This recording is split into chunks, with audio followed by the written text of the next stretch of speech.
നമസ്കാരം. ഞാൻ നിങ്ങളുടെ സ്വന്തം ശരവൺ മഹേശ്വർ. ഏതാനും ദിവസങ്ങളേ ആയുള്ളൂ എൻ്റെ കാലമേ പാർവതിയോട് പറയൂ എന്ന കവിതാ സമാഹാരം സ്പാർക്ക് മീഡിയയിലൂടെ അവതരിപ്പിച്ച് അതിൻ്റെ ദൃശ്യാവിഷ്കാരവും ആലാപനവും എല്ലാം കഴിഞ്ഞത്. ആ സൃഷ്ടി പുസ്തകമായി പുറത്തിറങ്ങാൻ പോവുകയാണ്. പ്രിൻ്ററുമായിട്ട് അതുമായിട്ടൊക്കെ ഡിസ്കസ് ചെയ്തിരിക്കുകയാണ്. ഇത് കുറച്ച് നാളുകൾക്ക് മുമ്പേ 2-3 മാസങ്ങൾക്ക് മുമ്പേ തീരുമാനിച്ചുറച്ചൊരു കാര്യമാണ്.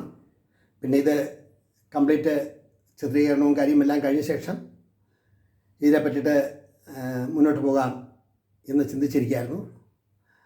അപ്പോൾ ഞാനിവിടെ പറയാൻ വന്നത് പ്രശസ്ത ആത്മീയ ആചാര്യനും സംസ്കൃത പണ്ഡിതനും സർവോപരി വിനയമുള്ള ഒരു നല്ല വ്യക്തിത്വം,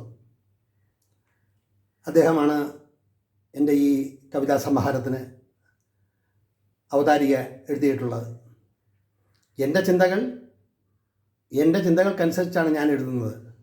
അത് അംഗീകരിക്കപ്പെടുമോ എന്നുള്ള ചിന്തയിലൂടെയല്ല, മറിച്ച് എൻ്റെ അനുഭവങ്ങൾ, എന്നിലുണ്ടാക്കിയ ചലനങ്ങൾ, എന്നിലുണ്ടാക്കിയ മാനസിക വ്യഥകളും,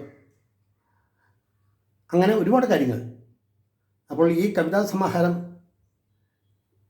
സ്പാർക്ക് മീഡിയയിലൂടെ അവതരിപ്പിക്കുമ്പോൾ അതിനുവേണ്ടി 1 വർഷക്കാലമാണ് ബുദ്ധിമുട്ടിയത്. അതേപ്പറ്റി ഞാൻ മുമ്പ് സൂചിപ്പിച്ചിരുന്നു. അപ്പോൾ ഇത് പുസ്തകമായി പുറത്തിറങ്ങുമ്പോൾ എന്നും കാലത്തിൻ്റെ ഒഴുക്കിലൂടെ കടന്നുപോയാലും അതെന്നും സ്ഥായിയായി നിൽക്കും എന്ന് ഞാൻ വിശ്വസിക്കുന്നു. അപ്പോൾ ഒരു പ്രസാദകരമായിട്ട് സംസാരിച്ചപ്പോൾ ഇത് തയ്യാറാക്കി കൊടുത്താൽ ഉടനെ തന്നെ അവർ പുസ്തകമായി പ്രസിദ്ധപ്പെടുത്തും. അപ്പം അങ്ങനെ ചിന്തിച്ചിരിക്കുമ്പോഴാണ് ശ്രീ സോമൻ സാറുമായിട്ട് ഞാൻ ഇതേപ്പറ്റി ചിന്തിക്കുന്നത്. അദ്ദേഹത്തിൻ്റെ പക്വതയും ക്ഷമയും ചിന്താശീലവും, അദ്ദേഹത്തിൻ്റെ ഒരുപാട് പ്രസംഗങ്ങൾ ഞാൻ കേട്ടിട്ടുണ്ട്. ആധ്യാത്മികതയിൽ ഉറച്ച ഒരു വ്യക്തിത്വം, വളരെ വിനയവും വളരെ നല്ല പെരുമാറ്റവുമുള്ള ഒരു മഹത് വ്യക്തി. അദ്ദേഹത്തെ ഇരുത്തിക്കൊണ്ട് പുകഴ്ത്തി പറയുകയല്ല, നമ്മുടെ അനുഭവങ്ങളാണ്. 100 കണക്കിന് സാഹിത്യകാരന്മാരെയും 100 കണക്കിന് കലാകാരന്മാരെയും ഞാൻ കാണുകയും സംസാരിക്കുകയും ഇൻ്റർവ്യൂ ചെയ്യുകയും ഒക്കെ ചെയ്തിട്ടുണ്ട്. അപ്പോൾ ഓരോ വ്യക്തികളുടെ വ്യക്തിത്വങ്ങൾ നമുക്ക് മനസ്സിലാക്കാൻ സാധിക്കും. അങ്ങനെ ഞാൻ ചിന്തിച്ചുറച്ച് അദ്ദേഹത്തെ ഒന്ന് കാണുകയും 1 മാസത്തിന് മുമ്പേ കവിതാ സമാഹാരം അദ്ദേഹത്തെ ഏൽപ്പിക്കുകയും ചെയ്തു. എനിക്ക് ഒരുപാട് നടക്കേണ്ടി വന്നിട്ടില്ല. അദ്ദേഹം എഴുതിയ ശേഷം അദ്ദേഹത്തെ എന്നെ വിളിക്കുകയും അത് തയ്യാറായിട്ടുണ്ട്, വന്ന് മേടിച്ചുകൊണ്ട് പോകൂ എന്ന് പറയുകയും ചെയ്തു. അങ്ങനെ ചില കാരണങ്ങളാൽ 2-3 ദിവസം താമസിക്കുകയും ഇന്ന് അദ്ദേഹത്തെ നേരിൽ വന്ന് കണ്ട് ഞാൻ ആ കൃതി സ്വീകരിക്കുന്നതിന് മുമ്പ് അദ്ദേഹത്തിന് ഈ കൃതി വായിച്ചപ്പോൾ തോന്നിയ തോന്നലുകൾ, അദ്ദേഹത്തിൻ്റെ മനസ്സിൽ തോന്നിയ ചിന്തകൾ, അദ്ദേഹം എഴുതിയ അവതാരിക ഞാൻ ഇതൊരു വായിച്ചിട്ടില്ല. 1 മണിക്കൂറിനകത്തേ ആയിട്ടുള്ളൂ ഞങ്ങൾ കാണാനും സംസാരിക്കാനും തുടങ്ങിയിട്ട്. അതേപ്പറ്റി അദ്ദേഹത്തിൻ്റെ മനസ്സിലുള്ളത് നിങ്ങളോട് പറയും, കേൾക്കുക. പറയണം സാർ. ഞാൻ ശരവൺ മഹേശ്വരൻ്റെ കവിതകൾ 101 കവിതകൾ പാർവതിയോട് പറയുമെന്ന് പറയുന്ന ആ മഹത്തായ കൃതി ഞാൻ എല്ലാ കവിതകളും സശ്രദ്ധം വായിച്ചു. സശ്രദ്ധം വായിച്ചപ്പോൾ എനിക്ക് മനസ്സിലാക്കാൻ കഴിഞ്ഞത്, ഒരു കവി തൻ്റെ ഉള്ളിലുള്ള വികാരങ്ങളെ, പല വിധത്തിലുള്ള സംഘട്ടനങ്ങളും വികാരങ്ങളും അത് കവിതയിലൂടെ അവതരിപ്പിക്കാൻ ശ്രമിക്കുന്ന ഒരു വ്യഗ്രതയാണ് ആ കവിയിൽ ഞാൻ കാണുന്നത്. പല പല കവിതകൾ നല്ല ഈ 101 കവിതകൾ എല്ലാം നല്ല കവിതകളാണ് എന്ന് പറയാനൊക്കില്ല. ചില കവിതകൾ അല്പം നിലവാരം കുറഞ്ഞതുണ്ട്, എങ്കിലും ബഹുഭൂരിപക്ഷം കവിതകളും നല്ല നിലവാരത്തിൽ തന്നെയാണ് അത് രചിക്കപ്പെട്ടിരിക്കുന്നത്. ജീവിതത്തിൻ്റെ വിവിധങ്ങളായ അനുഭവങ്ങളും ആ അനുഭവങ്ങളെ കുറിച്ച് വിശദീകരിക്കുന്ന ഘട്ടങ്ങളും വികാരങ്ങളും ഒക്കെ തന്നെ തൻ്റെ കവിതയിലൂടെ അദ്ദേഹം പകർത്തുവാൻ ശ്രമിക്കുകയാണ്. എന്ന് പറഞ്ഞാൽ മനസ്സിൻ്റെ വികാരങ്ങളും തൻ്റെ അനുഭവങ്ങളും തമ്മിലുള്ള ആ ഒരു സംഘട്ടനത്തിൻ്റെ ഫലമായാണ് ഈ കവിതകളൊക്കെ തന്നെ രൂപപ്പെട്ടിരിക്കുന്നത്. അതിന് എത്രയോ നല്ല ഉദാഹരണങ്ങൾ ഈ കവിതകളിൽ നിന്ന് നമുക്ക് ചൂണ്ടിക്കാണിക്കാൻ കഴിയും. അതിൽ ഏറ്റവും പ്രധാനപ്പെട്ട ഒരു കവിത എൻ്റെ മനസ്സിൽ തോന്നിയത്,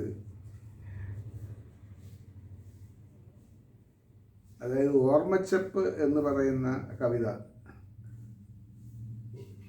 ഒരു പ്രേമാർദ്രമായ മനസ്സും അതിനുപരി ആ കാമുകിയുടെ വേർപാടിലുള്ള വിരഹവേദനയും ഒരു നൊമ്പരത്തോടെയാണ് വരച്ച് കാണിച്ചുകൊണ്ട് തൻ്റെ ഹൃദയവേദന, ലോലമായ ഭാവം വളരെ വ്യക്തമാക്കുന്നത്. നമ്മൾ എന്തൊക്കെയോ ആണ് എന്ന് വിചാരിച്ചുകൊണ്ടും ജീവിതത്തെ നോക്കിക്കാണുന്നു, എന്നാൽ അവയൊക്കെ തന്നെ ഭ്രമങ്ങൾ മാത്രമാണ് എന്ന് പറഞ്ഞുകൊണ്ടാണ് തോന്നൽ എന്ന കവിത അദ്ദേഹം അവസാനിപ്പിക്കുന്നത്. ഇതുപോലെ വളരെ തത്വചിന്താപരമായ കാര്യങ്ങൾ വളരെ ലളിതമായ രീതിയിൽ പറഞ്ഞു പോകാൻ അദ്ദേഹത്തിന് വളരെ എളുപ്പം സാധിക്കുന്നു. അത് ചില കവിതകൾ വായിക്കുമ്പോൾ ഇദ്ദേഹം അങ്ങ് വലിയ ഒരു ആത്മീയ ഔന്നത്യത്തിൽ എത്തി നിൽക്കുന്ന ഒരു ഭാവമാണ് ചില കവിതകൾ വായിക്കുമ്പോൾ തോന്നുന്നത്.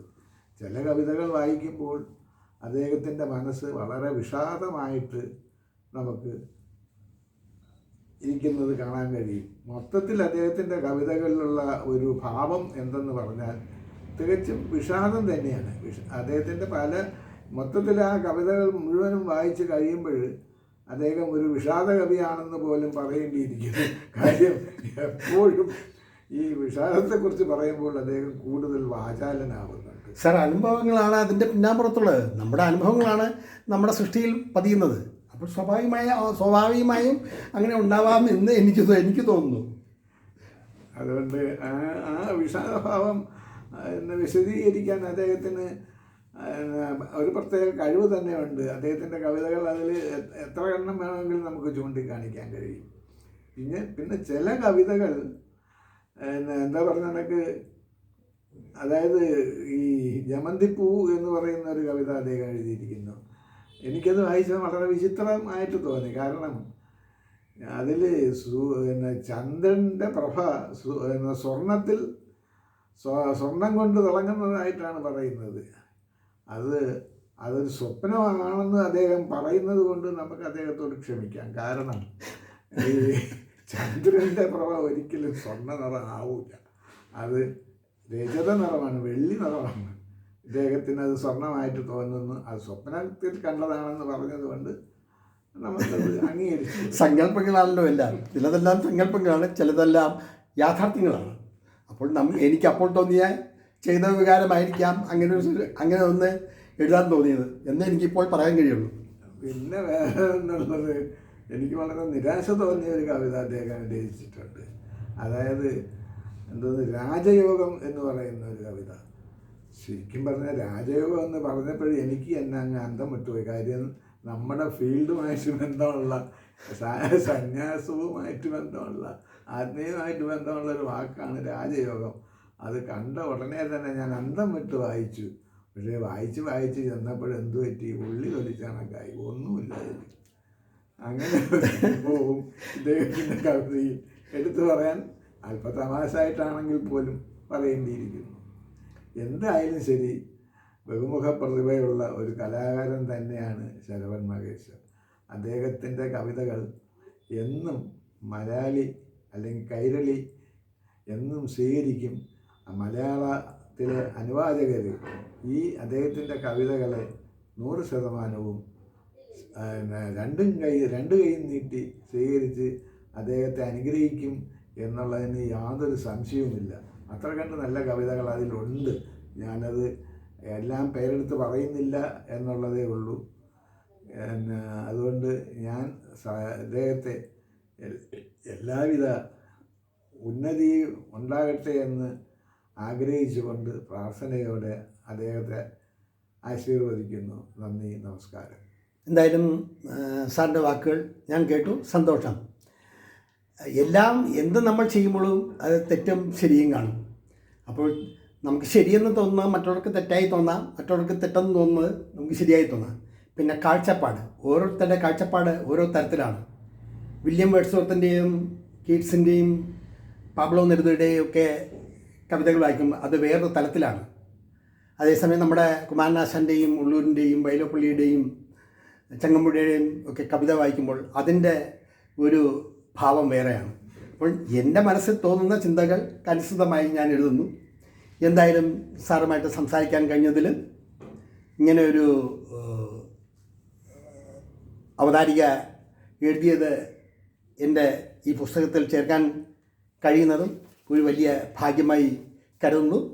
പുസ്തകം താമസമിന ഇറങ്ങും എന്ന് തന്നെയാണ് വിശ്വാസം. അതിൻ്റെ തുടർ നടപടികളിലേക്ക് കടന്നുകൊണ്ടേയിരിക്കുന്നു. ഇവിടെ നിർത്തട്ടെ എൻ്റെ വാക്കുകൾ. നന്ദി സാർ, നമസ്കാരം.